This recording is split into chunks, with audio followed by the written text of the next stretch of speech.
Friends, if I ask you, how can you study a play like a novel? Perhaps you may say, it is not possible because the play is a play and a novel is a novel.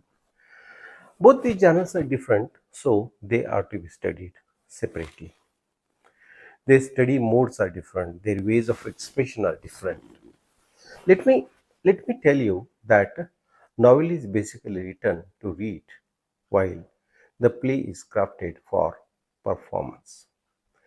The full the full meaning of the play gets revealed only and only in its performance.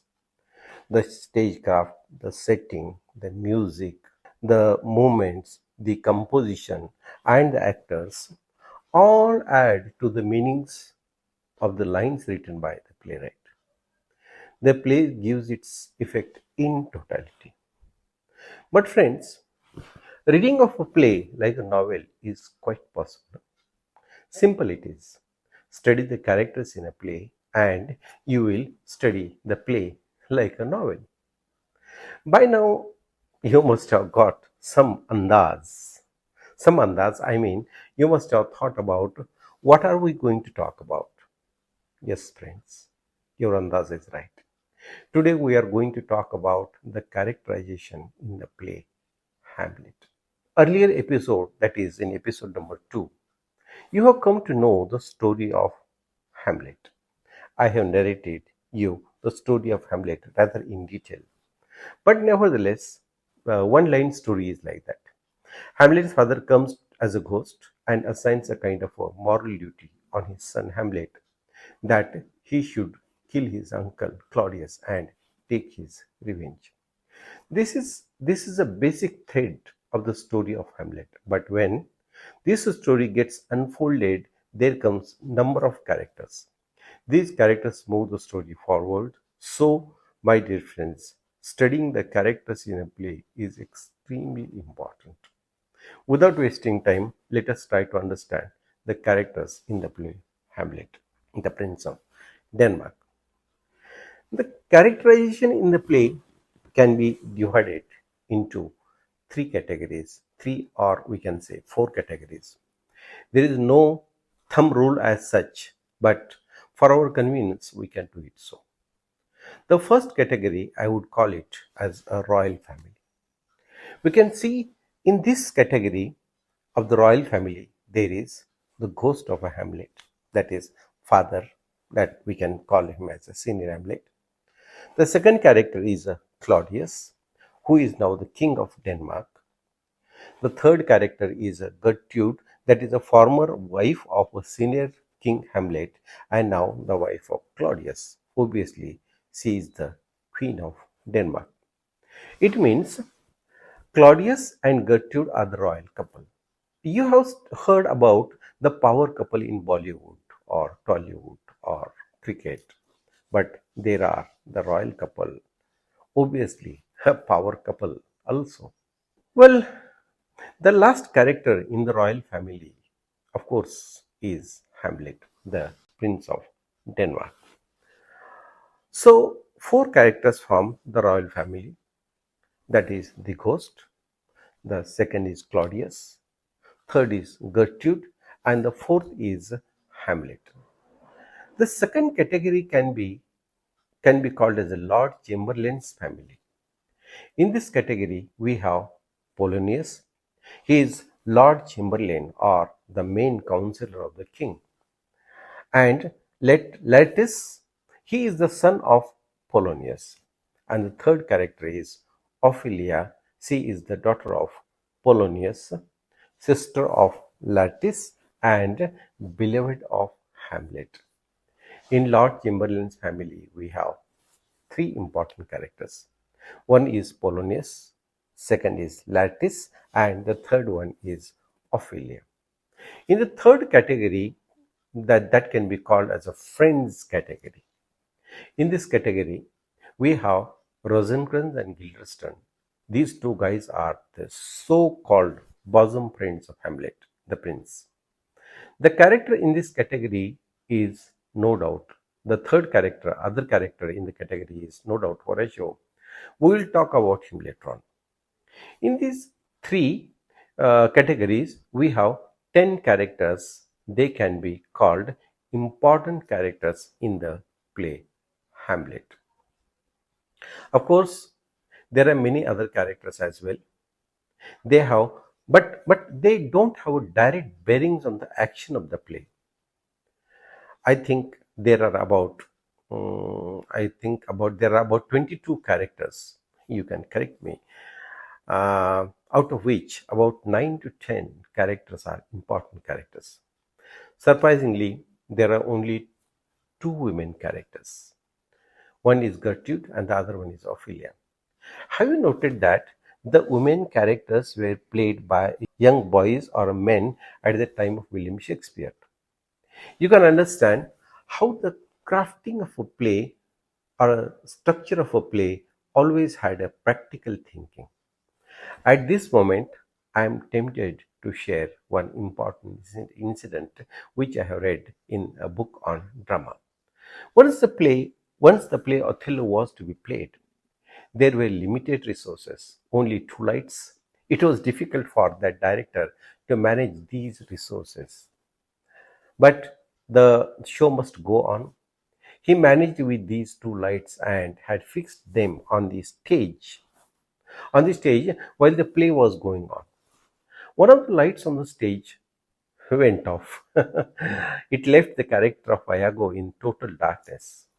Only his dialogues could be heard, and only a faint figure could be seen by the audience.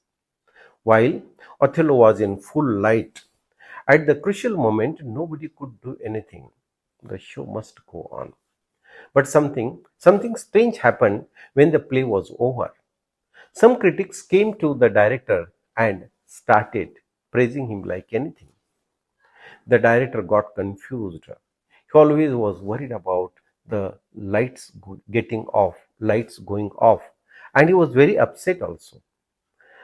But the writers praised the director and said, "What a direction! How can you be so creative in placing Iago in darkness?" It was wonderful because Iago represents all the darkness of the human beings, while Othello is light and Iago is a darkness. The director knew that it was a mistake. Lack of resources made all the problem. But it is seen as something brilliant piece. So friends, play is practical. It is a happening. But if it happens to the characters, let us talk about the characters. The first character is, of course, the ghost. The ghost first appears in the beginning of the play, is a supernatural character. He is father of Hamlet and king of Denmark, late king of Denmark. He was murdered by his own brother Claudius and even had not received his last rites properly. You know, friends, the last rites in any faith or religion is extremely important, without which it is believed that the soul of the body remains wandering. It could not attain the salvation. In the beginning, Hamlet is not ready to believe it. He thinks that it could be some devilish trick played because Hamlet was feeling a bit feverish. It is a prerogative of that spirit whom to appear and whom not to appear, whom not to speak. So the spirit of Hamlet's father did not speak to Horatio, but finally spoke to Hamlet, his son. Later on, the ghost is not seen by the Gertrude and appears only to Hamlet. अरे भाई, ghost हुआ तो क्या हुआ, अपने बीवी से तो वो डरता ही होगा. Let it be. I know it was a very poor joke, but it was a very bad joke, but it's okay. The ghost plays a very important role to make the action in the play happen. Imagine, imagine there was no ghost. What Hamlet would have done? Literally, there would not have been any action in the play. It gave it gave a certain motive to the Hamlet, but he put Hamlet in action more. Just imagine, without the ghost, Hamlet would have believed whatever the rumor of the late king was. royal couple would have been royal couple all life. Hamlet and Ophelia's love would have been a good story. No any surprising happenings would have been taken place. But all the course of the play, Hamlet changed because of the words of the ghost. Because the ghost spoke to his son. The ghost told the truth of his death and assigned a kind of a moral duty on Hamlet. It made Hamlet act on the revenge. If we try to understand the importance of ghosts symbolically, we can say ghost represents what is real and what is appearance. It represents the action and the inaction. It represents the religion, respect for the father, and also revenge for him.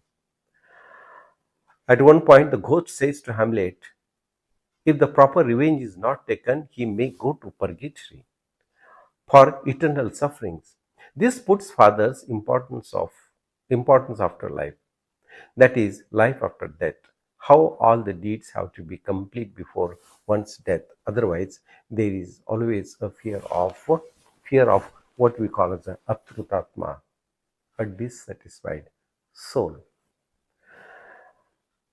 It is it is noted that while Shakespeare's Hamlet was being played, England was going through religious reformation. As a Christian belief says, good spirits are always happy in heaven, while bad spirits suffer in hell. But there is another category, like like our politicians, who are neither of this party or that party. Just a joke. The another category is of a purgatory, from where the spirits can visit living, whatever it is. Without going too much into the scholarly depths, let us try to understand the ghost. It no doubt is an ambiguous character. Dor Wilson says that the ghost is like a linchpin of a Hamlet. Remove it and the whole play is shattered. That is what we said. Ghost gives a certain kind of impulse to the action of the play. It triggers the action surprisingly. Out of say 22 scenes, it appears only in 4 scenes, but they prove very important to the play. The ghost appears fully armed, perhaps indicating that the preparedness for the battle if it comes. The ghost seems very pragmatic because it reveals Hamlet his message in a very pragmatic way. There are different theories among the scholars about the ghost. It could be devil, it could be from the purgatory, and it could be a hallucination.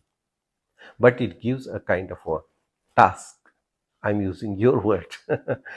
It gives a kind of a task for the Hamlet to follow. The ghost in a Hamlet is like a teaser of a cinema. It only holds the attention of an audience without telling them anything. It creates interest in the play. In the beginning, when the ghost appears, Horatio asks him, speak, speak. Actually, it could be read as a question in the mind of the audience.